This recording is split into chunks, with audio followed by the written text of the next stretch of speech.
4.16 하나님의 뜻대로 하는 슬픔. 고린도후서 하나님의 뜻대로 하는 슬픔은 구원을 위한 회개에 이르게 함으로 후회할 것이 없느니라. 그러나 세상의 슬픔은 사망에 이르느니라. 구원에 대한 단어를 검색하면서 한참을 나의 시선을 붙잡은 말씀 구절이었다. 뭔가 가슴을 저리게 하는 말씀이다. 하나님의 뜻대로 하는 슬픔이라. 특별히 위의 말씀에 대해 묵상할 내용은 없다. 그저 이 문장을 음미해보고 싶어서 그냥 가는 대로 써보는 거다. 하나님의 뜻대로 하는 슬픔이란 흔히 말하는 시련이리라. 또는 하나님의 시험이라는 것이리라. 역시나 위 말씀도 역설적이다. 슬픔이 후회가 없다면 이 슬픔은 유익한 것이 된다. 영의 세계에서 일어나는 어떠한 일도 아무리 사소한 일이라도 아무리 거대한 일이라도 유익하지 않은 것이 없다. 왜냐? 모두 하나님의 주권 하에서 일어나는 것이므로. 하나님은 사랑의 아버지이신데, 하나님은 거룩의 아버지이신데 그 사랑하는 자녀들에게 어찌 해로운 것을 주시겠는가? 그래서 영의 세계에서 일어나는 슬픔은 아버지의 은혜인 것이다. 영의 세계에서 일어나는 슬픔은 그래서 사랑이며 거룩한 것이다.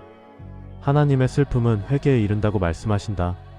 그렇다면 여기서 슬픔의 반대말은 교만이다. 회개는 교만에서 일어난다. 오직 교만할 때 하나님의 뜻에 대적하게 된다. 오직 교만할 때 하나님의 뜻을 잊어버리게 된다. 그래서 하나님은 그 교만을 깨닫게 하시기 위해 슬픔을 주시는 거다. 교만에 빠졌을 때 우리는 그 상태를 모른다. 이때는 영이 슬퍼할 것이다. 성령께서 친히 우리도 모르는 눈물을 흘리신다. 우리를 세우시기 위해 오신 성령께서 슬픔으로 눈물로 우리를 회개하게 하신다. 그러나 세상의 슬픔은 사망이라 했다. 여기서 세상의 슬픔은 무엇이겠는가? 바로 하나님을 모르는 것이다.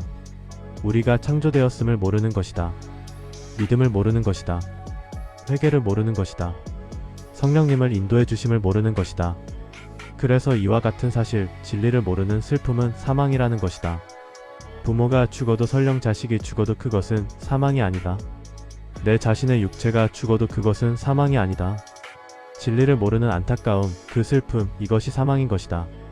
이것이 세상의 슬픔이다. PS 참 멋있는 말씀이라 생각되어 몇 날 며칠을 감상해봤지만 좋은 묵상거리가 생각나지 않는다. 그래서 그냥 더 못 참고 써내려가봤다. PS 위의 말씀을 보고 정의가 아른거렸다. 어쩜 이 글은 그녀에게 주는 것인지도 모르겠다.